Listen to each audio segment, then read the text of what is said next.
Welcome to Turning Hard Times into Good Times. I am your host, Jay Taylor, and I'm speaking to you from New York City on this, the 16th day of October, 2018.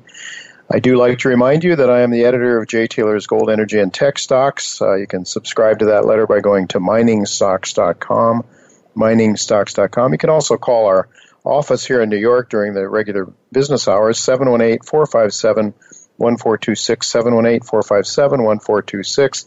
We also like to put in a plug for Chen Lin, an excellent letter. His focus is to a great extent on the biotech sector, where he's made his subscribers a lot of money. He also focuses some on gold mining shares as well and some other sectors, but those are the ones where he's done extremely well.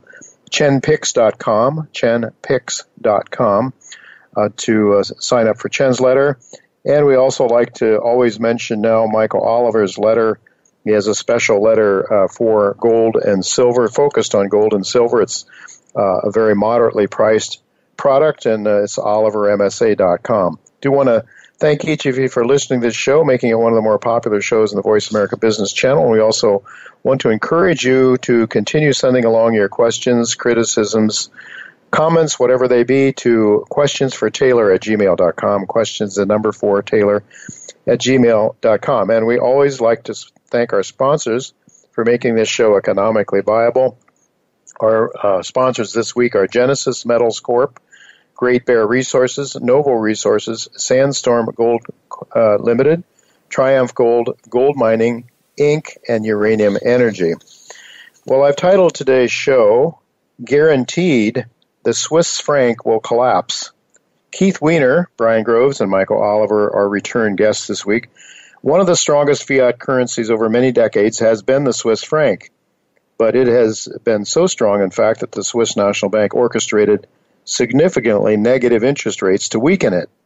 Now, during the second half of today's show, Keith Weiner will explain how permanent gold backwardation, measured in Swiss francs, guarantees the franc's collapse, and what that may mean for, at least I hope we'll get this out of him, what that might mean for the post-Bretton Woods dollar-based system as a whole.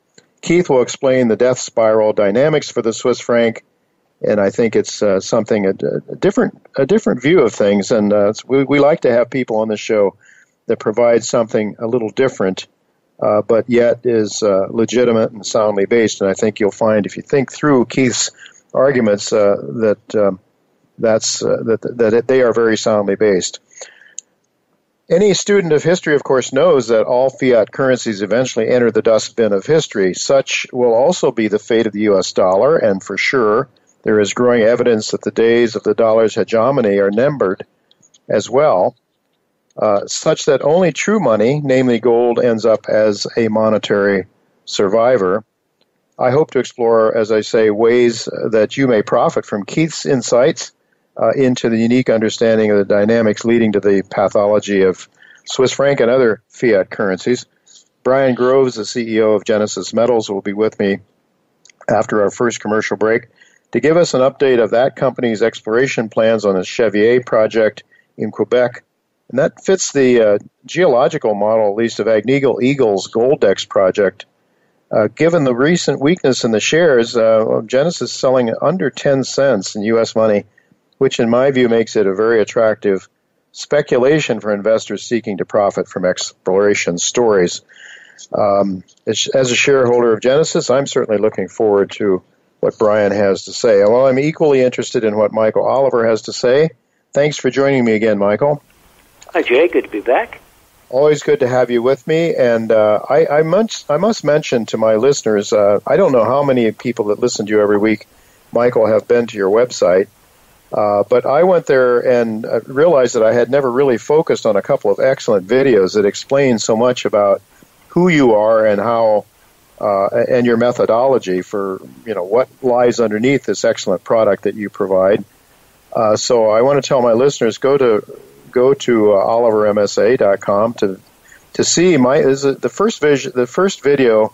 Real Vision video Michael explains his background, how he evolved into the financial world, and how he came about to do what he has been doing with his technical analysis. Very unique. proprietary analysis, which, again, I say I like to have unique people on the show and unique visions, and that's why we have Michael all the time. But then there's another, so you'll get both Michael's background as well as his methodology, which I think is very valuable. And if you look at that, you'll understand why he's a favorite guest of this show and why he's the most frequent guest on this show. Well, Michael, gold and gold shares, we're seeing a little bit of strength in gold since we spoke last Tuesday. How's it looking to you, gold and the gold shares in general? Well, our intermediate trend technicals of gold, silver, and GDX, the main gold mining ETF, have turned through initial breakout levels, and they did it staggered. Gold led the way actually about early September, and not a lot of upside happened until last week. We got a good bolt on the upside last week out of a congestion zone. Gold's now, we traded October gold over 1230 today. The August low was 1162. So I mean, it's had a nice move off the low. We think this rally has resistance, and when I say resistance, I don't mean anything permanent. There's a resistance zone from about 1250 on to 1275, let's say. Somewhere in that zone, I would expect this rally to reach, and then have to do a little fighting, a trading sell-off, not back to the lows, but just kind of an eruption.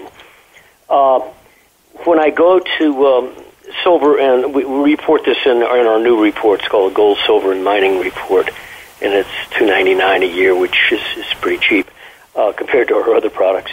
But we focus on that narrow area, not base metals, it's precious metals and the miners. But GDX is interesting now. It's gotten quite a bolt of strength last week. It's traded over 20 after being down in the 17s. Now, contrast that to the bear low of 2016, which is $12.40, by the way. So it's traded over 20 last week and again this week. And there's some numbers not far ahead. I don't want to be too specific because our subscribers pay for that information. Sure, yeah, but not too far above the recent rally high. If you can close a week out, you should unleash that guy, pretty good. And I would say at that point, the low's in place. And I think in hindsight, we're going to look back and look at GDX and say, well, it was a major washout low at $12.40 in 2016, very early. Exploded out of that hole, much bigger than gold did on a percent basis. Came all the way back down after a laborious process of decline, mostly sideways, all during 2017, and tapped down to the $17 area, not touching 17, but under 18. And now it's moving back up again. I think we're going to look back and say, that was just a secondary low.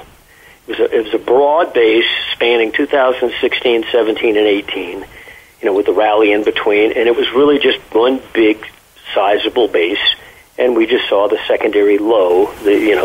Let's build two legs on this guy, not just one. Understand what I mean? So he can stand up, and I think we'll look back and say, gosh, what an opportunity that was. After all, a gold miner can go to zero, but gold miners can't go to zero because they're commodity related. Certain industries can go out of business because people that make horseshoes, they went out of business. But in technology, there's certain things that can go out of business because they're replaced by new technology. But gold miners are just as basic as gold itself. It cannot go to zero. And I think $12 on GDX in 2016 and 17 and change this year is about as close to theoretical zero as you can get. When you consider that in 2011, that same ETF was at $66. So what do you Michael, I can certainly agree. I can certainly agree with you that a basket of major mining companies, like in the GDX, will not go to zero, the composite. But I can't quite say that about some of the junior exploration companies. They can go to zero. I just put that in as a caveat because we promote a lot of junior mining companies. We've got one coming up next. The upside is tremendous for these little exploration companies. but they can go. They can, and once in a while do go to zero. The individual ones, yes. The individual ones, exactly. Well, Michael, with just a couple of minutes left here, what about the equity market? Because today we're seeing the equities, U.S. equities, at least a little earlier in the day anyway, when I checked, the Dow was up over 400 points. What do you make of it? I think we've topped, and I think the downside will be, there's more downside left in this particular move, and I suspect in the next 4 weeks you'll see it. I'm not at all confident that the lows of the year we're seeing in February on the S&P that was 2550. I'm biased, technically biased, that those will come out, and then you will get a rally that puts you back up by, let's say, late in the year, in the 2700s, is where we've been this week, which is to say, maybe even an up year, because I think we closed last year in the high 2600s. So you could net out a slight up year, but end up closing in the middle of the yearly range. Mm-hmm. But it'd be a topping year, where you arm wrestle. It's an arm wrestling year, but a topping process. But right now, on a shorter term basis, meaning in the next 3 or 4 weeks, I think I don't trust this rally. Period. Mm-hmm. And in fact, I don't trust it much beyond where we are right now. Right. Well, I'm not surprised that you say that. With a minute left, the long bond, is this thing history now? Are we in a bear market, a long-term bear market? We've been in we call bear market at 166 price level of the T-bond futures back in October of 2016, and added with a major sell at 148 in January of this year. Right now it's trading at 138. We think it's going into the 120s. Which is, say, 4.25% interest rate on the 30-year bond. But I'll tell you what, right now, our view is on a short-term basis. You could get an upside spike because if the stocks roll over from here one more time and it exhibit the kind of emotion they have over the last few weeks, which is horrific downside, this rally doesn't compare to the downside. The T-bonds could spike up. In fact, today's close on T-bonds is kind of looking pretty good in terms of perhaps sparking that spike. Now, why would bonds spike? Flight to safety. They get that occasionally when the stocks go down too much. We've had a rebound in bonds of a good couple points here recently. Why? Stocks went down hard. And if stocks are ready to roll over again and have another downside like they had last week, then maybe bonds are ready to throw a spike. So as long as don't let that confuse you. Don't let that confuse you. That doesn't end the bear market in bonds. Right. They're going of course. lower. Of course. Yes, indeed. Well, we did see a little bit of a run to safety in gold, too, this week, too. And I guess as long as people have confidence in the paper market system, the fiat money system, the game can go on, as you say, stocks up, bonds down, and vice versa sometimes. So, all right. Well, Michael, we'll have to let it go at that. Again, it's OliverMSA.com, folks. Go there, check it out. Learn to know more about Michael and consider signing up for his excellent letter now, the new service that he's providing for gold and silver related investments. So thank you very much, Michael, for being with us, and we'll look to do it again next week, hopefully.